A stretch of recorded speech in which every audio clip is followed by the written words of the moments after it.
Hello, my loves. Welcome to another episode of the With Love from Liv show. I'm Liv, and I love that you're here. Thank you so much for joining me today. So, today on the podcast, I'm actually giving you access to a private podcast that I host. If you don't know this, I have a membership. It's kind of more like a club, and it is exclusively for women who are rich wives, who have businesses that are successful, and who are trying to navigate the dynamics of running a successful business and also being the breadwinner. And this is something that I feel very strongly about creating support around, because obviously that is my situation.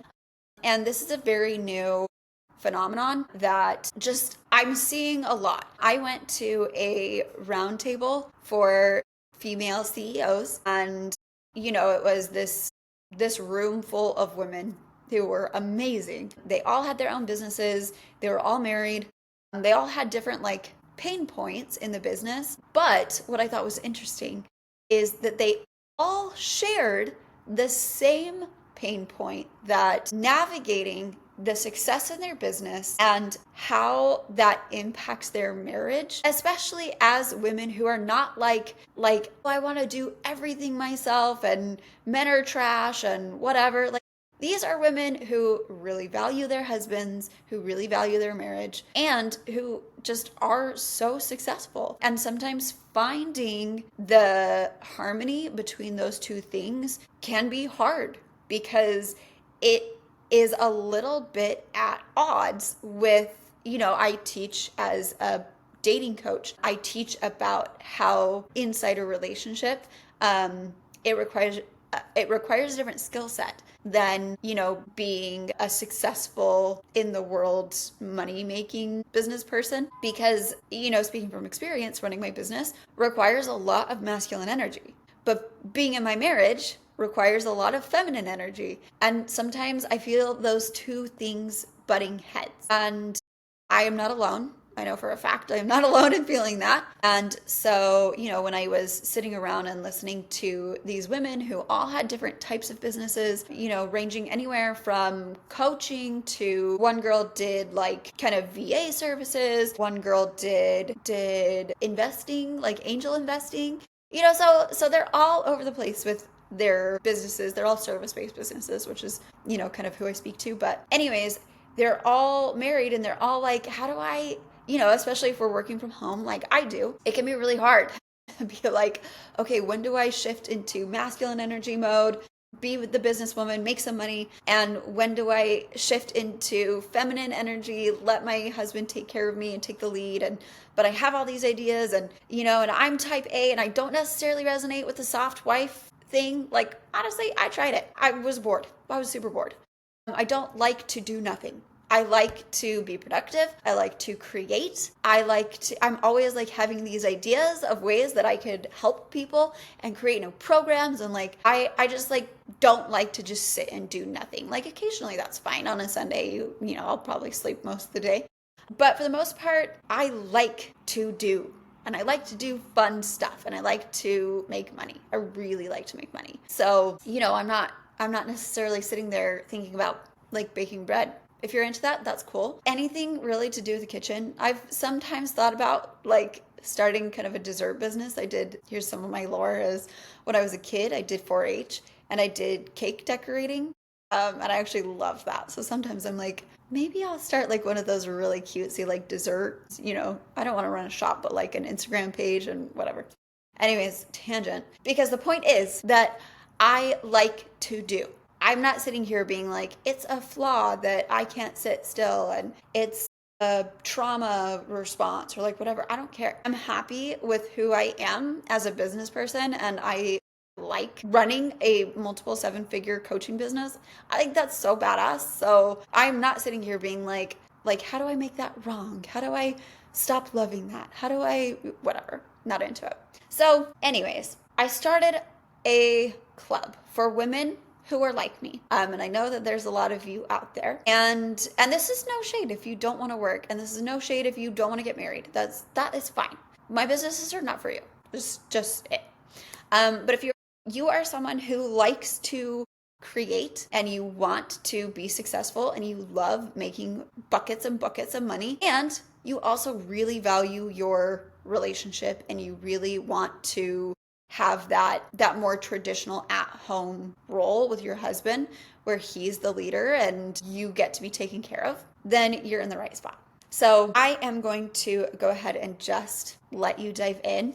This is a bit of a longer podcast because it's about how I built my relationship with money to be something that supports me independent of, what's like going on in my bank account. So I think that's really important. I think it's important for any person who cares about getting married or having healthy relationships to be able to navigate money successfully and to learn about money in a different way. As I speak about this, I do not pretend to be a financial advisor. This is not financial advice. This is just a lot of what I've learned.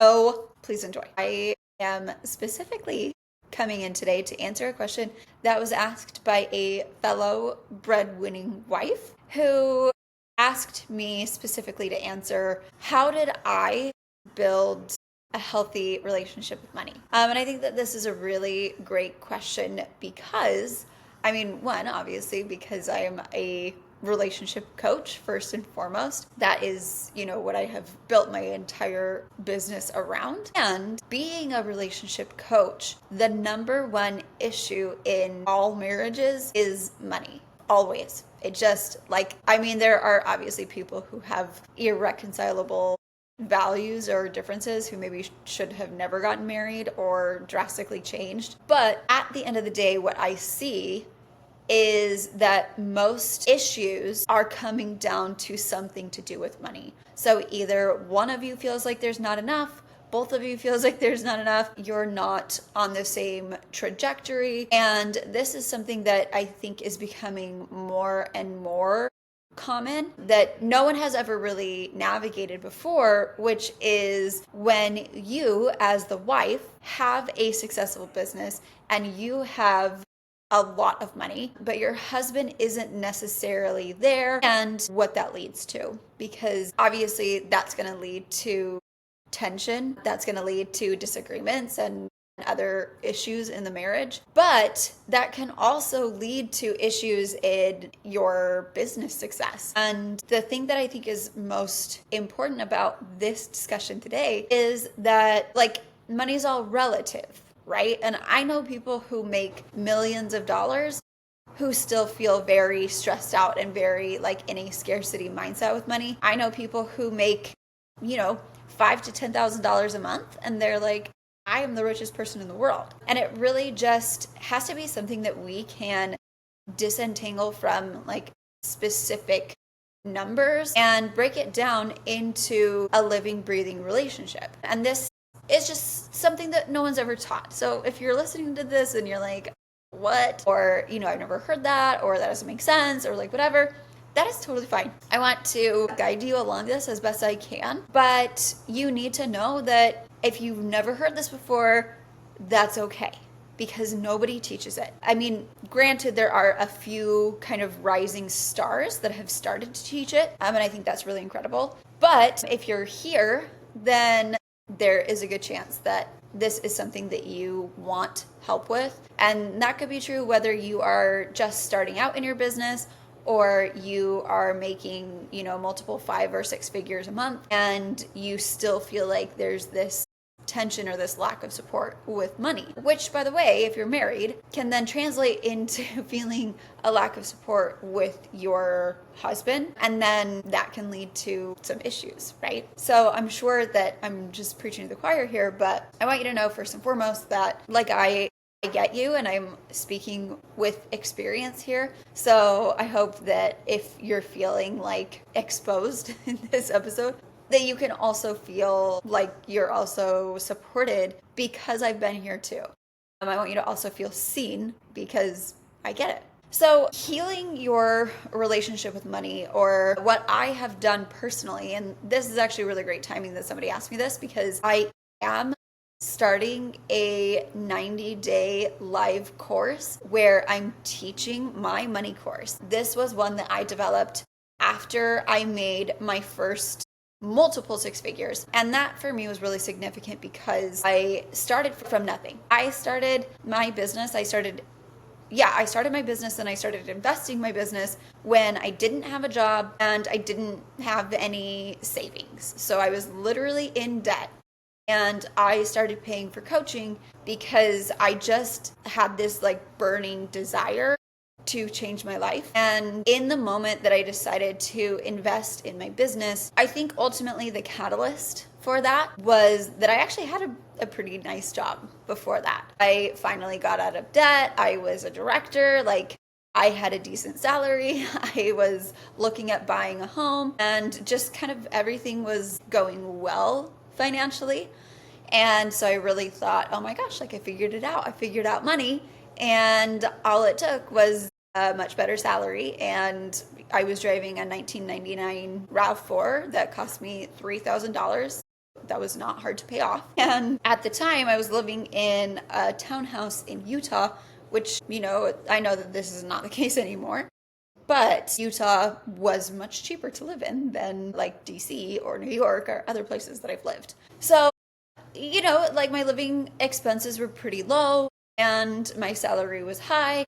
And so it was like, that's it. Like, I have figured out money. But then I got laid off, and it was not entirely unexpected, and it was totally unfair. Like, I won't go into it, but it was a series of events that, like, frankly, I should never have been fired for. And technically I was laid off, so whatever. The point is that I lost my job, and I had, like, when I lost my job, I had only been working there for the last 9-ish months. So it was like I had just kind of gotten to the point of, okay, I'm debt free, and now how do I like start saving or investing or anything? And I didn't know any of these things. So I didn't have a nest egg. I didn't have anything. So when I lost my job, I was like, oh my gosh, what do I do now? And then all of a sudden I was back in debt and feeling very frustrated and so defeated. And it was in that moment that I said, I will never let someone else be in charge of me having money ever again. So that was the kind of kicker for me. And I said, I am going to do whatever it takes to figure out my business, to figure out money, to never, ever, ever be in a position like this again. And, this was kind of at the tail end of my 20s when I didn't have much.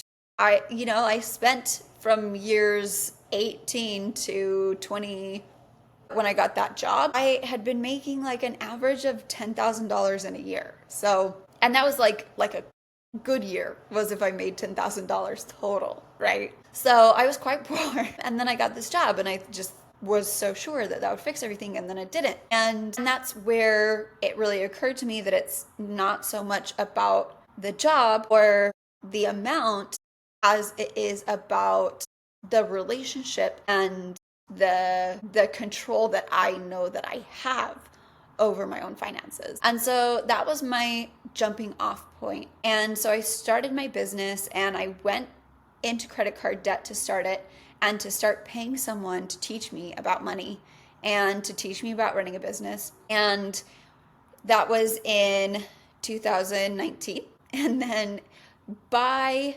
July of 2021, I had made over six figures. In fact, I had made $120,000. And I was just like, whoa, like this is crazy. Because that's not a lot of time. That's 2 years. And I was so excited about what I was doing and what I was learning, and just like how different money started to go for me, even though I was doing things wrong. Like, if you asked any of the money experts out there, they would tell you that I was an idiot and that you should never invest in coaching if you don't have a job, and that you should avoid debt at all costs, and like all this conventional wisdom that, to me, conventional wisdom gets you conventional results. And I tried to follow it. I honestly did. And it sucked. It was no fun. And it didn't make me any wealthier. And I didn't improve my finances. So I was like, well, if I followed all of the conventional advice and it didn't get me anywhere, what if I just started like going against it, doing my own thing? And it wasn't just like an act of rebellion to be rebellious.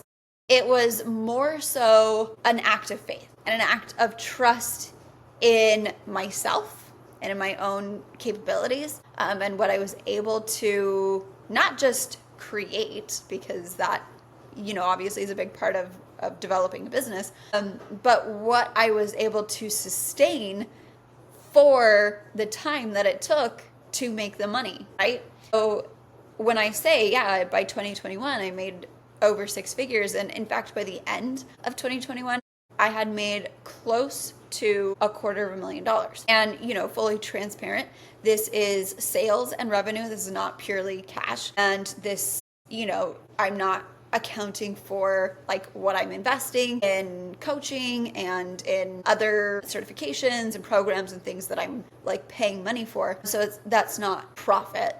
And I think that that's important in this discussion. I want to be as honest as I can. But I had sold successfully and collected together it was like $230,000. And I was just like, holy crap, that is so nuts. And when that kind of like hit me, I took a look at that journey. And that was something that I started my business March 2019. So March 2019, March 2020 to March 2021, I was making almost nothing. I had made, I think, $5,000, maybe $15,000 in the first, from 2019 to January 2021, which is not much, right? And that was pretty scary, and that was hard. And honestly, that was one of the hardest parts of my business, was being able to hold on to the self-trust and the faith until I saw the scales shift, right? And I think that the way that, even speaking from like a religious background, the way that we teach faith is often misunderstood or misconstrued, because a lot of times we say, well, I'll have faith in this thing until it doesn't happen, and then I will stop having faith in it and decide that that was the wrong thing for me to have faith in. And that is so funny to me, because that is the antithesis of faith. Faith is believing when you don't see it, right?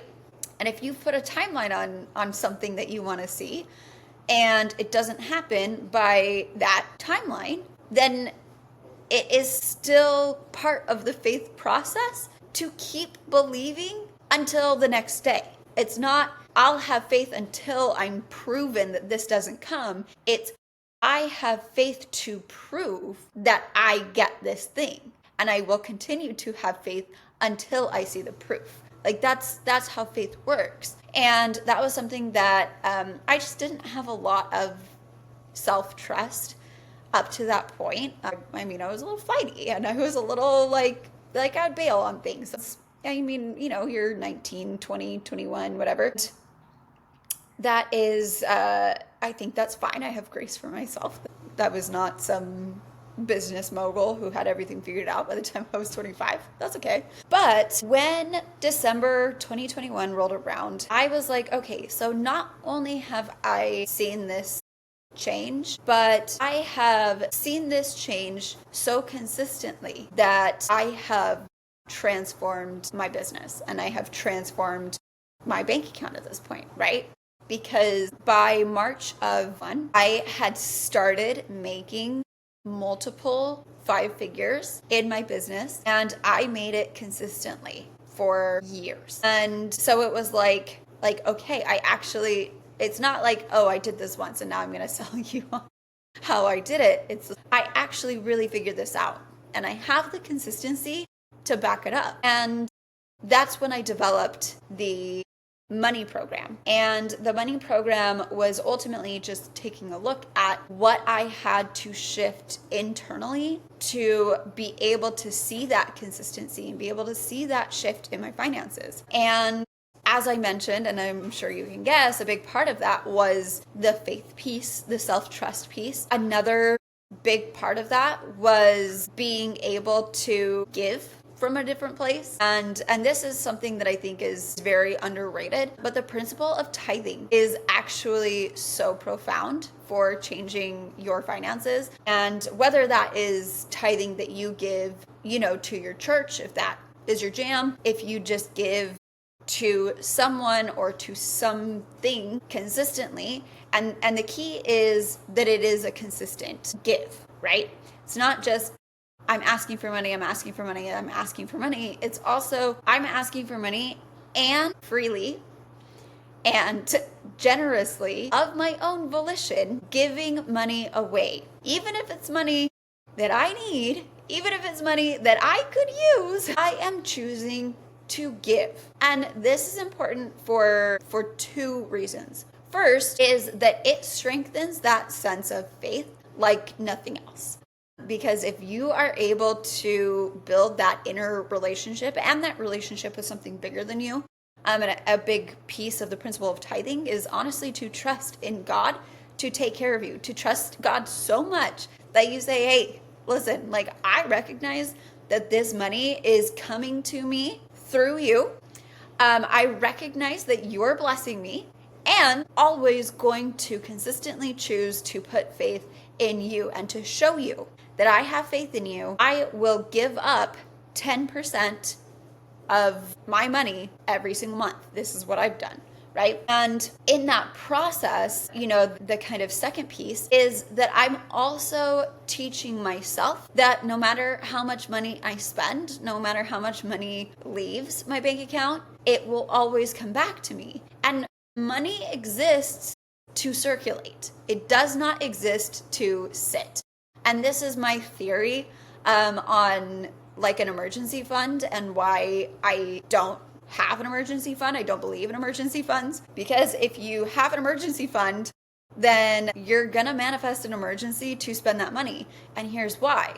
Because money doesn't sit idle. It has to circulate, it has to move. And so if you don't give it a deliberate place to circulate and to multiply and, to whatever, then it will move on its own, right? Like if you're not choosing to, so I have investment accounts and like a high yield savings account, and I have places where I can place money that I don't intend to spend or have accessible at any given moment. That is still circulating. And so my investment accounts, that money is being used and being invested every single month. So it's changing every single month. In a high yield savings account, that's a little, obviously a little more akin to the concept of an emergency fund, but it's still growing, it's still moving, because you have this, whatever the rate is, like 4% or something, that's being added to the money. And then once it reaches like certain points, then I take from the high yield account and I invest it more. And I also have this is probably way more about my finances than like you wanted to know, but I also have my investment account set up to automatically withdraw every single week from that savings account. And so I'm personally never adding to my investment account. I am adding to my high yield account. And so I'm adding to it and the bank is adding to it with the 4% interest. And then that's being withdrawn into my investment account, which is then being used to buy stocks and bonds. So that money is always circulating and moving, which is what money needs to do. If you have an emergency fund, this is speaking again from experience, not just for myself, but also I've worked with people who this has been their experience too. And I always tell them, like, stop. Like, even if you just have to get in there and rename it and like set the intention that this is not an emergency fund, like, I do not recommend, this is not financial advice, but I do not recommend labeling or thinking of any of your dollars as emergency money because what I have seen is that there will always be an emergency. And I used to be this person. I used to work so hard to get $1,000 into a savings account. And if I ever made it to $1,000, holy crap. I felt like, wow, I really, really did something right. I finally made it to $1,000. Wow, I cannot believe. And then inevitably, my car would break down. I would get a ticket. I would have something happen in my apartment. I always was manifesting some insane thing. And then, for a while I was like, oh, well, good thing I had this emergency fund. But then I was like, what if I stopped telling money that it needed emergencies for it to flow? And I stopped having those things happen to me. Like when I stopped associating my money with an emergency fund, I stopped having emergencies that needed that money. It is so crazy. And it sounds so simple, but I think it's a really hard concept for people because that has really been ingrained in a lot of people, especially if your dad, like mine, is a big fan of Dave Ramsey, which, he's good at what he does. And I think he has helped a lot of people, but I just don't subscribe to his ideologies, whatever. I learned about self-trust. I learned about tithing. And by learned about, I mean, like I've always done it since I was a little kid. My parents were quite diligent about if I earned $1, they're like, you need a dime so that you can put it into tithing and, always giving 10%. So that's something that I had always had as part of like my values, but it never really hit me quite like it did as when I made this dramatic shift in my income, because it went from like, oh my gosh, I don't have very much, but I'm going to give 10% and hope that everything works out, to being so blessed. And I am so grateful. And it is honestly the least I can do to give 10% back and to give 10% to, I give to my church. I also will give to people, like if I know someone who needs money, I have no problem sending them money. And different, I've had family members or people that I know who have had emergencies or accidents or things happen. And I have been very blessed to be able to financially reach out in love and support to people that I know and love. And it shifted from this thing that I have to do to this thing that I'm actually quite grateful to do.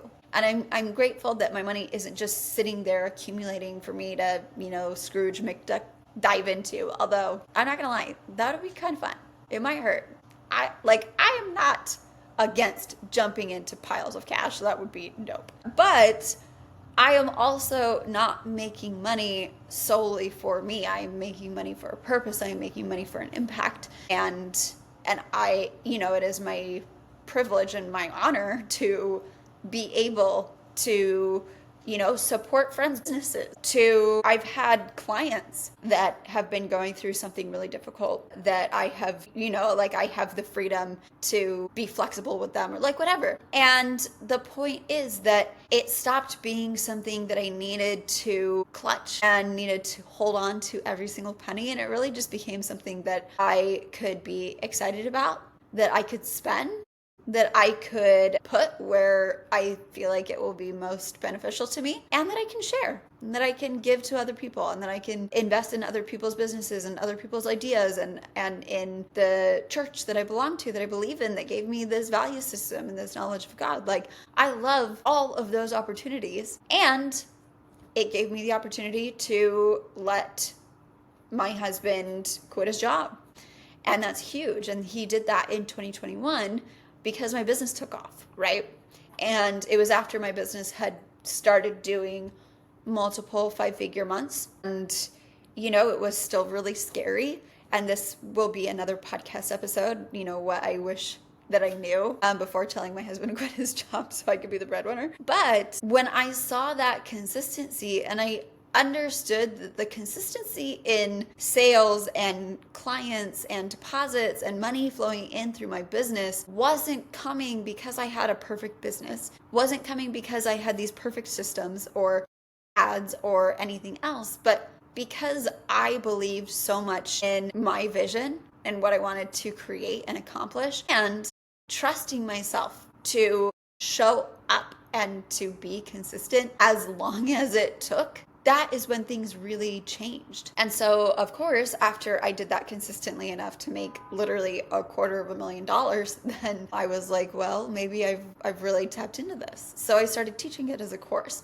And I actually haven't taught it since 2022. I taught it a couple of times in 2022, and I've sent it to people privately or passively, but I haven't taught it as a live course since 2022. By the way, the last girl that I mean, not the last girl because I had a group, but one of the girls that went through it the last time that I did it live, she went through the course, and after the course was over, she sends me a message and she says, I am so excited about money.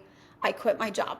And I'm like, okay, I didn't tell you to quit your job though, right? Like, like if you're doing that, maybe I did, but like this was your choice, right? Like I cannot be held financially responsible because I am not a financial expert, right? I just like to teach what I have learned. And she's like, no, no, no. I feel so inspired and so excited about making my money work for me that it just doesn't resonate for me to be in a corporate job anymore. Then she hired me and she said, I want you to be my business mentor. And so we have worked together since 2022. And last year we met up together almost to the date, 2 years, right? 2022. Yeah, 24. So last year we met up almost to the date when she said, hey, I quit my job. And we were meeting together in Switzerland. We had this really fabulous, glamorous, just pampered coaching retreat, I guess. And we were sitting together, we were reminiscing about how she was making, I think, $70K annually in her income at her salary job. And that month that we met in 2024, she went from making $5,000 a month in her business, that's what we had been building together, to 20,000. And then she did that twice. And then the next month she made 40,000. And I'm like, okay, let's just like look at that for 1 second, because that is more than what you made in a year in your corporate job. You just made it in 3 months. You made 6 figures in 3 months. Like, are you serious? Wait, is my math right on that? 40, 20, or 80K. So almost 6 figures, but more than that, 70K. She made that in 3 months. And I said to her, I was like, this is really, really incredible. This is 2 years. That's faster than I did it, right? Or maybe similar pacing, but either way, I mean, so incredible. And I said, what do you think you would like go back and tell yourself 2 years ago if you could see these types of numbers now? And she said, this is coming from her, and I have her quoted, so I'm not just like making this up for myself, but she said, I would tell her to take that money course, because that literally changed everything for me. Learning how to have a relationship with money where I could feel supported without a set number, without having to say, oh, I have to make this much, but really rooting into how to build a relationship where I can trust in myself and in something bigger than myself. She's more of a universe person, so she's like, I trust myself, I trust source, and I know that I am taken care of. And that I had to learn how to build that relationship with money. And I will tell anyone that I learned that from your course. So I love that. Obviously, that's I'm like tearing up when she's saying that, because I think that it is so profound what will happen when you start to look at money as something to have a relationship with, not something to be controlled by, not something to say, oh, well, I'll feel good about money when I have this much. I'll feel good about money when I have this much. But to say I can feel good about money regardless of what I see in my bank account, and because I can feel good about money and supported by money, independent of what I see, then I will always be taken care of. And then being able to let that guide you to bigger and bigger money goals and bigger deposits and paychecks. And I'm in a space now where I'm charging for 6 months what I used to charge for a year, right? Like as a matchmaker. And that is just kind of mind boggling to me. But again, it's not about the amount, it's about the relationship underneath it. And this is what I see happen to people, even like as they build businesses, sometimes they take themselves out because they didn't have that underlying relational foundation with money. And it's actually quite common that self-made millionaires go broke 3 times, right? Like they make $1 million, they lose it all. They make $1 million, they lose it all. They make $1 million, they lose it all. And then they make it again. And that's just a historically observed pattern, which doesn't mean that if you have made $1 million or you're some self-made success story that you have to lose it all. I'm not projecting that on you. I'm just saying that it's quite common for you to fly too close to the sun and get burned because you didn't develop the relationship with money that you needed to. And that's what I hope this podcast will give you some insight on. If you want to deep dive into it, then I am inviting you into my challenge. It will be 90 days of going through this money course. It's the Wealthy Woman's Rise to Riches, which I know is kind of a long title, but I freaking love it, so it's staying. And I have seen it transform so many people's bank accounts. I had someone go through it who signed a client, her first client. 2 weeks later, I had someone go through it and then sign his first. He kind of changed his business, and he got his first coaching client to hand him a $20,000 check within 3 months. And that was all upfront in hand. Man, I have seen some crazy things. I had a girl who she got a $45,000 raise over the course of like 3 months after she went through my money course. Like, it is nuts the things that will happen. And so this is not just for entrepreneurs. Like, you can be working a 9 to 5 and see your income dramatically change by going through this course. So if you are interested, then feel free to send me a message on Instagram. You can send it to richwives_club, and I would be more than happy to chat with you. You can also send it to Liv Tally Official. That's my parent Instagram. And I would love to give you the details. I would love to see if you're a good fit.